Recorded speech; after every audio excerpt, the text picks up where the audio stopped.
diretores também. Nossa, falha nossa. Aí a gente faz. Hoje nós vamos falar sobre algo que muitas vezes só procuramos quando já estamos cansadas, sobrecarregadas ou sem saída. Nossos direitos. Gente, então, muito legal, né? Hoje a gente está com uma convidada muito especial, que é a Ana Lúcia, advogada, né? E muito obrigada por ter vindo, né? Aceitado esse convite. Vai começar então hoje no nosso episódio número 3 do Vozes Entre Elas, aqui de Ribeirão Preto para o Brasil, né? E Ana, conta um pouquinho para nós, quem é a Ana? Antes de ser advogada, quem que é a Ana? Primeiramente, já de largada, obrigada pela oportunidade. Nós que agradecer. Estar aqui juntamente com mulheres maravilhosas, Vanessa, Angelita, disseminando aí conhecimento jurídico e os direitos também dos cidadãos aí de Ribeirão Preto. A Ana, além de advogada, sou filha da Dona Vera, artesã, do José Merci, em memória, motorista, caçula de 4 irmãos, tia de 6, muito afetuosa, além da parte como advogada também, eu prezo muito pelo momento tranquilo, momento de descanso, momento de lazer, gosto muito de viajar, gosto muito de karaokê, gosto muito de música. Então, essa é a Ana, além da parte jurídica, além da... inclusive temos karaokê, né? Temos karaokê, né? De aniversário. Estende o convite aí, a Angelita também. Adoro, eu já falei isso no primeiro episódio. Eu ia mesmo falar contigo. Até deu uma palhinha aqui. Fica à vontade pra ir. Ai, que bom. Eita, agora você conseguiu uma outra parceira. Amei, adoro. E Ana, me diz um pouquinho, o que te fez ir para a área do direito? Poxa, na época da faculdade a gente sabe que a gente no direito tem muitas vertentes, né? Mas a parte da vulnerabilidade do cidadão perante o Estado, perante um órgão maior, uma instituição maior, sempre me chamou muita atenção. É muito difícil você conseguir equiparar, né, a igualdade entre um cidadão que está vulnerável e um Estado aí que usa de forças burocráticas para conseguir, para fazer com que o cidadão não consiga algo. Então, foi mais por conta disso mesmo. E fora que abrange aí um direito maior, que é garantir a saúde do cidadão. Sim. Hoje é a tua área de atuação, então... É mais voltada para planos de saúde e suas negativas de cirurgia, procedimentos, medicamentos. Isso é muito legal, né? Porque muitas pessoas não têm acesso a essa informação, não sabem como fazer, né? Não tem gente que não sabe nem que tem direito, né? Alguma coisa assim, e tá deixando de ir atrás porque acha que não tem esse direito, não consegue. Justamente, na verdade, no direito médico, principalmente o direito da saúde, né? Esse direito que a gente está falando, as pessoas elas só sabem desse direito a partir do momento que ela está no risco iminente, seja de morte, né? Ou seja de uma recusa de algum procedimento, medicamento. E aí que a gente entra em jogo, aí que a gente entra no jogo, né? Mas graças a Deus, eu acho que esse já não vai ser o caso, né, das pessoas que estão nos assistindo, porque a gente já vai falar o direito dessas pessoas para essas pessoas antes mesmo de acontecer algo, e tomara que também não aconteça. Mas se acontecer, já sabe, pode ser feito ou não. Legal. E assim, em que momento que você sentiu que precisava olhar mais pelas pessoas e menos para os processos? Assim, que você decidiu realmente cuidar dessa área? Na verdade, Angelita, no início de carreira, eu fui a primeira mulher da minha família a fazer uma graduação, seja por parte de pai, seja por parte de mãe. Né? A graduação, na época, era uma coisa assim que as pessoas falavam que era mais para rico, que pobre não se formava e tal. Enfim. E aí, eu sempre tive esse olhar humano, sempre tive. E também por gostar muito de arte, né? Eu sempre gostei muito de afeto, sempre gostei.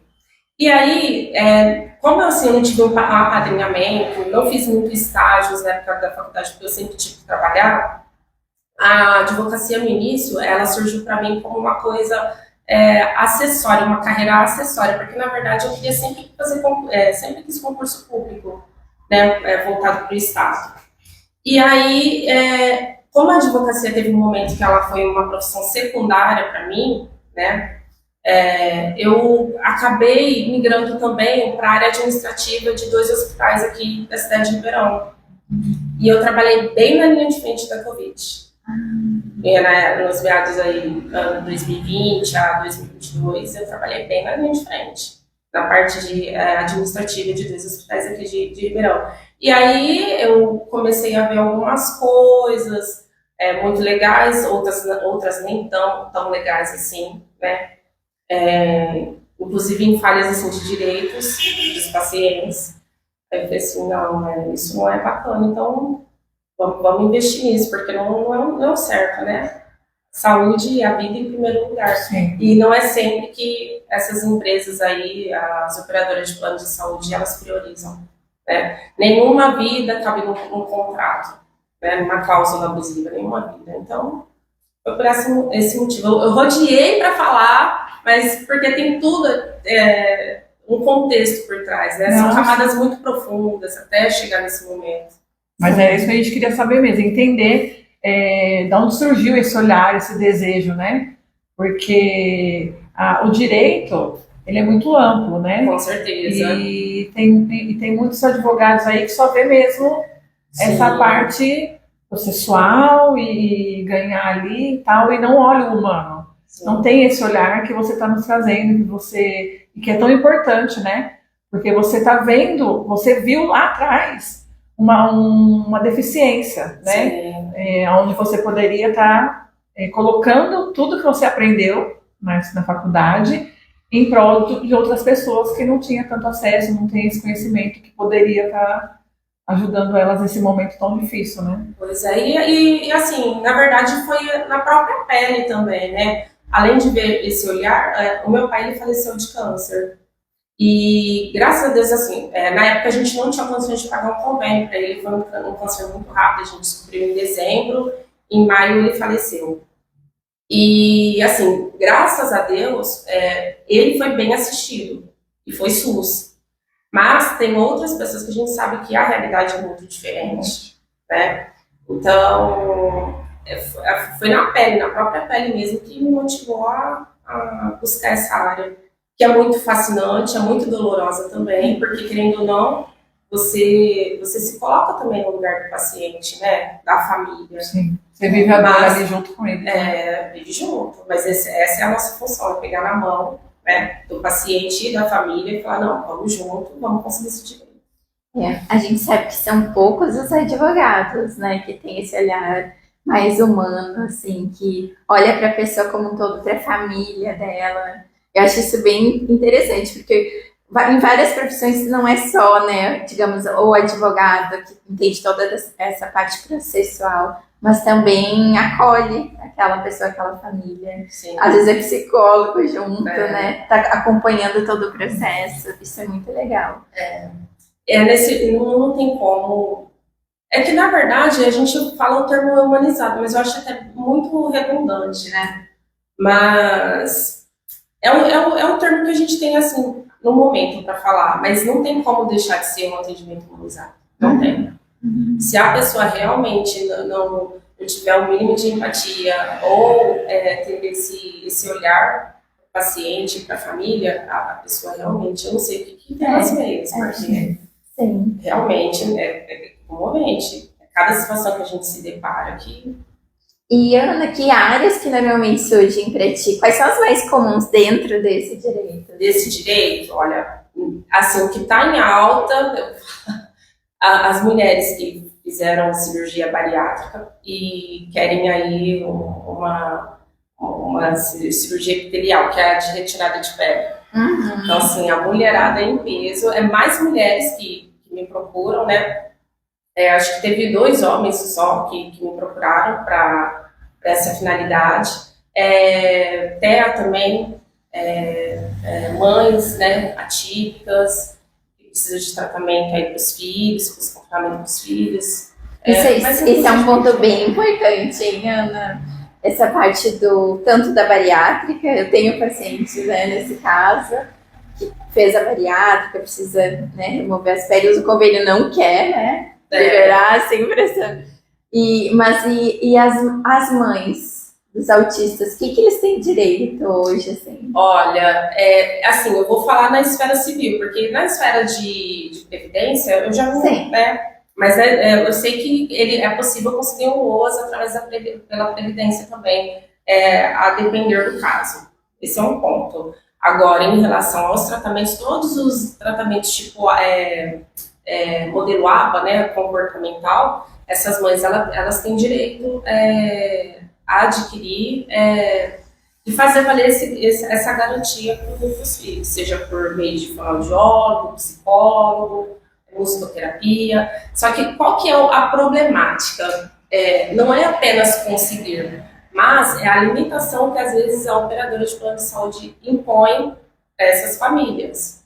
Estabelece o número X, quando na verdade trata-se de um acompanhamento que deve ser feito a longo prazo. Essa criança ela precisa ser, né? Não tem como falar quanto tempo, né? As sessões de fisioterapia, né? Exatamente. Então essa é a problemática maior. Não é nem tanto às vezes a recusa de fornecer esse tratamento, mas é o tempo que eles querem limitar. Isso daí não pode, isso daí é abusivo. E pelo SUS tem também esse direito? Sim, sim. Só que o SUS, como a gente sabe qual que é a realidade, muita demanda. Profissional, né? Exatamente. Então, para fazer esse direito, valer, existe, a gente sabe que existe, que tem, mas é mais complicado. E aquela, eu tô bem curiosa, né? Mas e aquela questão, eu não sei se é recente ou não, né? Mas eu tava lendo e atendi uma pessoa que falou sobre isso, que o autista ele tem direito a um valor agora, né? Ou a mãe, a família, é um direito a como se fosse uma ajuda de custo que vem do governo. Acho que é recente isso. Então, eu honestamente eu não sei, Vanessa, mas possivelmente deve ser algo relacionado à previdência. O LOAS, não seria? Então, o LOAS é o que a gente tinha comentado. Agora, em outra situação, eu não sei. Assim, a indenização, eu não sei, eu só sei do LOAS. É um valor mensal.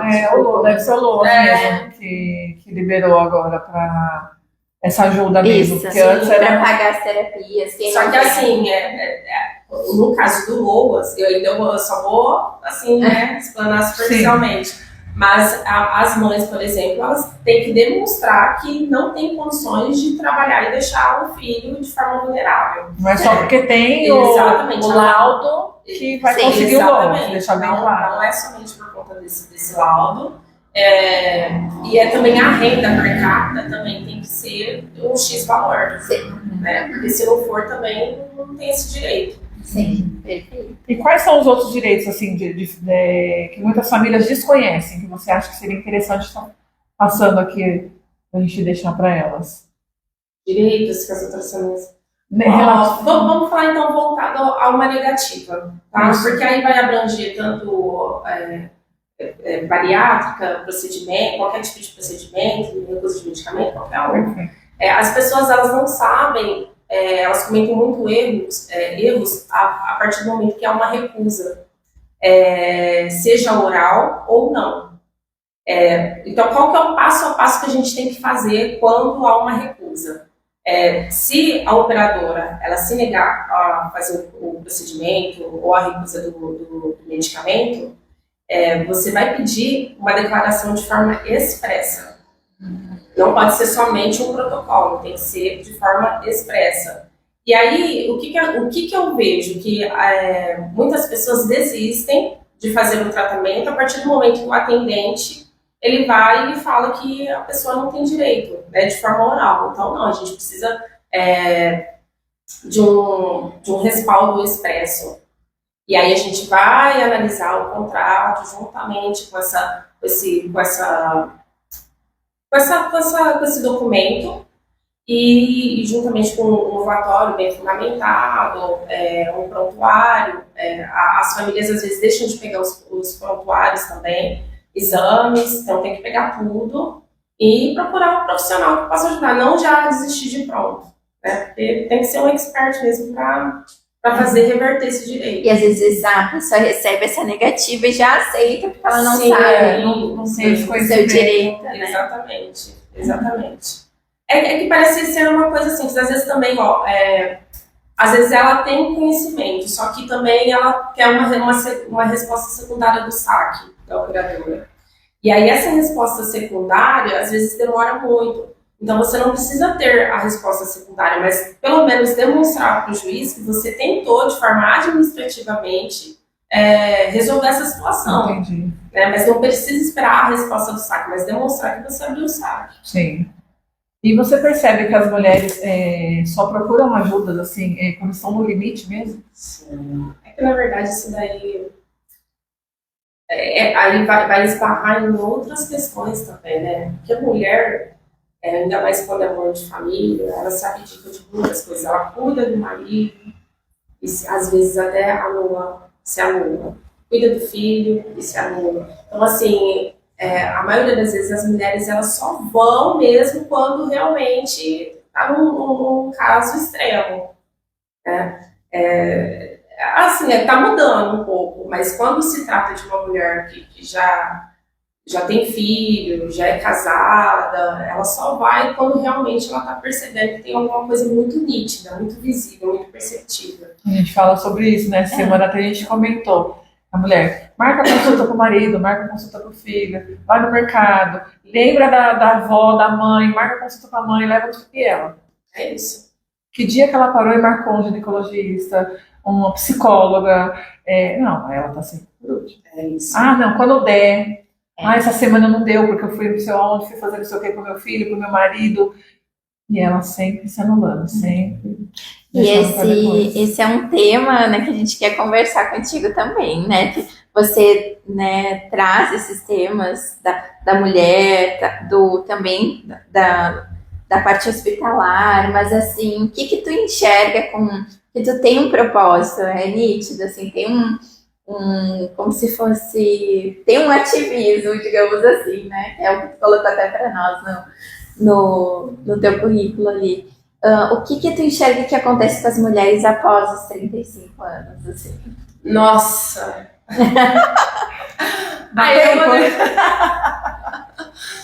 É um pouco complicado falar, porque é exatamente também o momento que eu estou, né? Então tem assim, o momento da Ana, que a Ana também é uma mulher pós-35, né? 35 mais.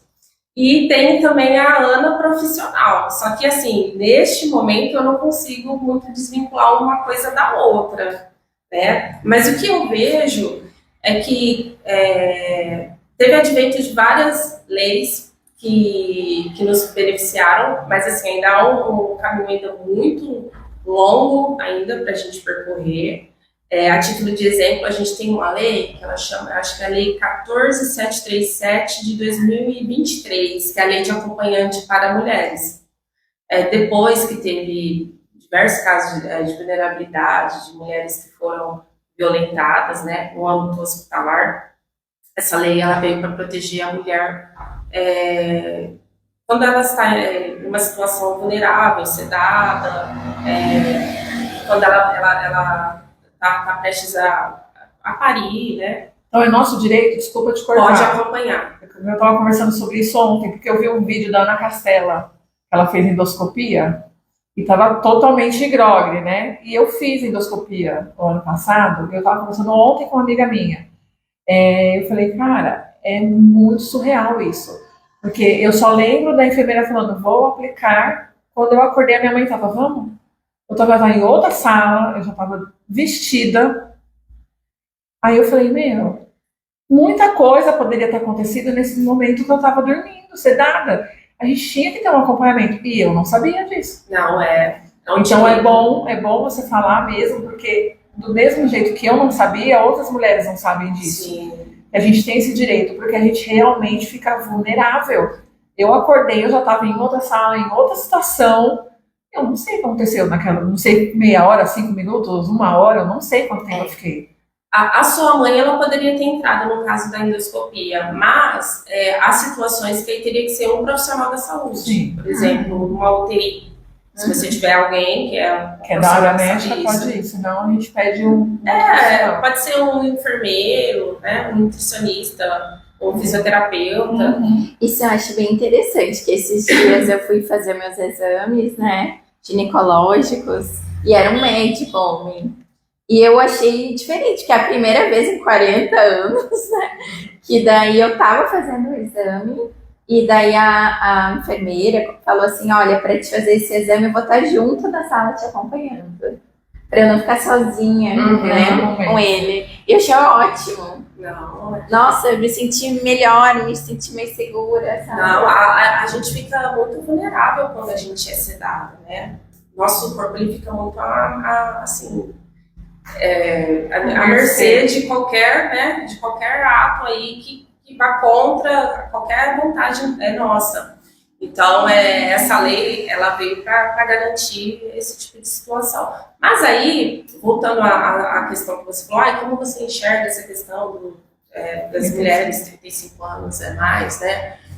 O que a gente observa é que a tendência, pelo que a gente tem observado em relação a mudanças, né, sociais e tudo mais, as mulheres não têm tido tantos filhos igual tinha antigamente, né? E tem a questão assim, de constituir família. A Constituição Federal ela fala, tanto fala quanto nesse aspecto até que é mais incisivo em relação ao SUS, quando é o planejamento familiar, quando essa mulher ela decide ter filho com o seu companheiro. Então, então assim, se ela precisa se suplementar, fazer vários exames, enfim, isso é bem efetivo no SUS, né? Só que aí tem aquela outra parte da mulher que também não quer ter filho, né? A questão da laqueadura, né? Sim. E aí a laqueadura antes era aos 25 anos você podia laquear, mas aí agora teve uma mudança na lei, se eu não me engano, são 21 anos. E aí tem aquelas pessoas que já têm 2 filhos que querem laquear também conseguiria. E Então, essa parte de infertilidade, como que é vista? Então, a parte de infertilidade no SUS, in vitro, você conseguiria, mas a parte de inseminação artificial, tanto no SUS quanto no plano de saúde. Plano de saúde você conseguiria se fosse um caso de uma paciente que tivesse um caso oncológico. Mas assim, nas outras situações, não poderia. Mas tratamento tem? Tem tratamento de fertilidade. Ana, vamos aproveitar e falar um pouquinho, já que a gente está nessa temática aí de mulheres 35 mais, como que está sendo, assim, como você enxerga essa pressão para as mulheres serem mães? Mais do que nunca, ainda a gente vive essa pressão, né? Eu sou 35 mais e a gente, assim, tem que deixar cada vez mais exposto para a sociedade que não é todo mundo que tem esse anseio de ser mãe, né? Então, essa pressão ainda ela é muito grande. E, infelizmente, na parte do direito da saúde, para essa mulher que não deseja ser mãe, ainda tem que ser melhorado essa assistência, a parte psicológica, né, da mulher. A Vanessa acho que pode falar melhor sobre isso, né, na questão da psicologia, da mulher dizer que está tudo bem ela não querer a maternidade no momento, né, Vanessa? Eu acredito que é uma pressão geral para a mulher, né? Seja do corpo, né? Porque muda tudo depois dos 35, sim, né? Os hormônios que a gente falou antes, o corpo, como que a gente vai envelhecendo, né? Tem que estar sempre magra, tem que estar sempre perfeita a pele, o cabelo, tem que ser mãe, tem que estar casada, é uma pressão geral, né? Eu acho que a gente tem que olhar, né, para isso e se sentir no direito de ser a gente mesmo, como a gente é, como a gente quer, né? Porque se a gente só for ser influenciado pelo externo, às vezes a gente deixa a nossa voz interna muito apagada. Daí a gente não entende por que a gente está com depressão, com ansiedade, sempre insatisfeita, que a gente está mais demandando o que os outros esperam de nós do que o que a gente espera de nós. Ah, já formou? Já casou? E aí, quando vai ter o filho? E a casa própria? Já comprou? Exatamente. São essas cobranças que ao longo dos anos a gente vai vivenciando e chega uma hora que a gente explode, porque você começa a se cobrar também. Você fala, caramba, tá todo mundo me cobrando. Tá todo mundo falando isso. Só que aí você tem que parar e analisar. Você quer tudo isso que estão te cobrando? Se ouça, né? Se olha, é o que a gente fala, bate sempre nesse martelo, né? Não viva pelos outros, não vive em função do que tem acontecido aí no mundo. Você não quer ser mãe? Tá tudo bem. É linda a maternidade. Pra mim. Mas é pra você. Você pensa da mesma forma? Exatamente. E no direito da saúde que a gente mais vê é uma proteção para aquelas que querem ser mãe. Você tem a parte do planejamento familiar, se você quer fazer laqueadura, vasectomia, né, ou o companheiro ou você consegue também fazer, mas nessa parte da mulher que não deseja ter um filho e cuidar do psicológico, exatamente, dessa mulher a gente não vê tanto respaldo psicológico, legal, psicológico. Exatamente. É complicado, mas assim, é o que a gente quer deixar bem claro. Seja você, faça aquilo que te traz coisas boas, né? Que faça sentido para você, não viva em função do que a sociedade impõe, né? Porque você não vai viver feliz. Exato. A gente nunca vai agradar todo mundo, nunca, Com certeza. Em nenhuma parte da vida, no trabalho, no estudo, na casa, né? Então, por que o que diz respeito a você, que é o seu corpo, que é o que você vai... Porque assim, não adianta você falar assim, eu vou engravidar agora porque tá todo mundo perguntando se eu não vou ter filho. Aí passa daqui um ano, você não se vê mãe. Você vai fazer o que com a criança? E tem se falado muito sobre isso, né? Porque tem mães, de repente, que pela pressão resolveram ser mãe, a pressão do marido, da família, da sociedade, e daí depois se arrependeram. É um assunto bem emblemático. Com certeza. Porque é o arrependimento da maternidade. Talvez não era da essência, mas ela fez pela expectativa externa, e aí agora tem filha para sempre, né? É uma decisão verdade. muito importante. E como saber conversar, né? Eu acho que até quando você conhece um parceiro, esse assunto tem que ser conversado. Com certeza. Porque você tem que saber a expectativa do outro, né? Eu falo muito isso. Eu tô solteira hoje, já tenho meu filho para fazer 12 anos. E se for me relacionar de novo, tem que ser com alguém que já tenha o seu filho, que não queira mais ter, porque eu não quero ter mais. Sim. Essa é uma decisão que eu já coloquei na minha vida. Então, não adianta eu me relacionar com uma pessoa, não conversar com ela sobre isso, aí a gente já está envolvida, aí ele fala, meu sonho é ter outro filho, ou ter um filho. E aí? Exatamente. E tá tudo bem também, se você quer ser mãe, ok, se você não quer ser mãe também, não te invalida, né? Ao contrário, deixa de ser mulher ninguém por tem causa nada a ver com disso. isso. Exatamente. Exatamente. A gente fala muito sobre isso também, né? Você não vai deixar de ser mulher, não vai deixar de ser homem, se você tem o tabu também dos homens que não vão fazer o tal da vasectomia, porque tem aquela questão, eu vou deixar de funcionar. Não é assim. Não é assim. É muito mais simples a cirurgia para o homem do que para a mulher. O pós-operatório do homem é muito mais fácil. Então, muito tabu. E a muito questão tabu também de conversar. contraceptivo que chegou recentemente, além do DIU, o SUS e também os planos de saúde agora são obrigados também a disponibilizar o Implanon, que é um chipzinho que vai no braço. Eu já tenho o DIU, já vai fazer 7 anos já. Não. Melhor escolha que eu tive na minha vida. Foi. E foi também uma decisão louca, né? Imagina. O Isaac tava novinho. Mas eu falei, não. Sim, a cada momento é um momento. Cada momento é um momento. Essa que a gente volta a falar, se olhar. Se olhe, se escute, pare e pense no que você quer. Exatamente. O que você quer. Porque quem vai carregar isso o resto da vida é você. As suas escolhas, né? Então, é importante a gente estar sempre conversando. São vários tabus, várias várias temáticas. Se a gente for ficar puxando conversa aqui com a doutora, a gente não sai daqui tão cedo, né, doutora Ana? É verdade, Muito é assunto, verdade. né? Mas graças a Deus, né, e assim, graças à ciência também, a gente pode conversar sobre esses temas e trazer clareza aí às pessoas de Ribeirão que estão nos assistindo, não só de Ribeirão, aí do Brasil todo. É.